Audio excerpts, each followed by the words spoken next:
Masarap ba ang pizza sa Landers? Aba, syempre, sa halagang 110 pesos, may malaking slice ka na ng pizza.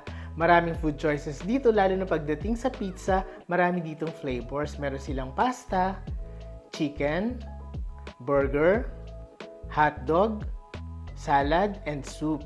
Itong famous all-beef hotdog sa halagang 159 pesos, medyo nabitin ako dito. Itong slice of Manhattan Supreme sa halagang 110 pesos, mabubusog ka talaga. Kung gusto mong mag-rice meal, meron ditong one-piece chicken with rice for only 119 pesos na lagi naming binabalik-balikan.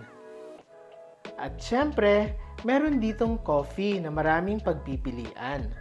The best itong cappuccino iced dito for only 132 pesos. Kaya guys, kain muna kayo bago mag-grocery. Like and follow for more.